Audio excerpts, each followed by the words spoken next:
Representative Durham, you're recognized. Thank you, Madam Speaker. The amendment does this. If the governor did call us back into session to discuss the issue of Medicaid expansion pursuant to Obamacare, we would not receive a per diem for that special session. I move to concur in Senate Amendment 8. Discussion on the amendment. Representative Odom. Thank you, Madam Speaker. And let me just state for the record, I have absolutely no objection to the Senate amendment that was put on the bill. And as the sponsor correctly indicated, it would just mean that if a special session was called, we would come back and we would work without per diem, which is fine with me. And I would appreciate the opportunity to do that. Representative Armstrong. Thank you, Madam Speaker. And under Amendment number 8 that is in question at this point,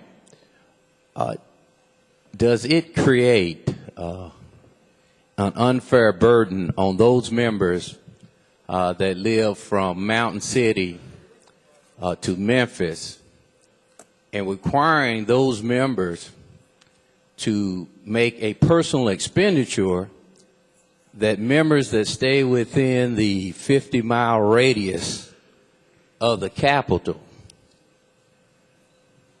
that would not have to make that expenditure in order to perform the duties that we are elected to, creating unbalanced, inequitable burden placed on those members who do not live within the 50-mile radius of Nashville, subsequently creating a discriminatory position among the members of this General Assembly. Representative Towns. Thank you, Madam Speaker. Sponsor yield. Sponsor yields. Mr. Representative, as this relates to the actual per diem clause, tell me what has necessitated the need for this particular clause to be included? Representative Durham.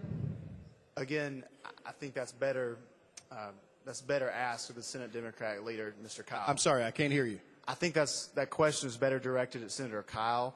This was not the language of the House. This was an amendment adopted by the Senate, which was proposed by Senator Kyle. So I really think it would be better answered by Senator Kyle. Unfortunately, the senator does not stand in the bullpen, and I would think that in a matter to explain to the body that we would have some information as to why the need is for this. That's where my quandary is. I don't understand the need of it. Now, and the House obviously does not have to agree with the Senate. It could go to conference committee and we could work it out. We could do that. We don't have to concur. But have there been any studies? I don't know if we've ever done anything of this nature. I've been here a little while. I don't know if we've ever done anything of this nature. But, Madam Speaker, I'm sorry, I can't hear. Representative Towns. What would happen in the event, or have you all done any studies in the event that this passes? What do you think the impact may be on this body getting a quorum? Have there been any impact discussion on that? In other words, if this passes, how do you think this will impact members coming back in the event that the governor called a special session or the speakers call a special session? What kind of numbers do you think we would have on the House floor? Anybody survey? Representative Durham. I suppose your guess is as good as mine. I certainly had not conducted a study of how this bill would affect attendance. I really don't know to answer your question. In other words, it's up in the air. We don't really know what will happen in terms of the members being able to get back. As it's been brought to our attention by some of the members, it could be some possible challenges, and it well may not. I don't know either. I'm not, supposing that I do, but I just think we need to be cautious as we go down this road. Madam Speaker, sponsors, thank you. Representative Lundberg. Thank you, Madam Speaker. Sponsor, will you yield? Just one quick question. You're okay with this amendment, correct?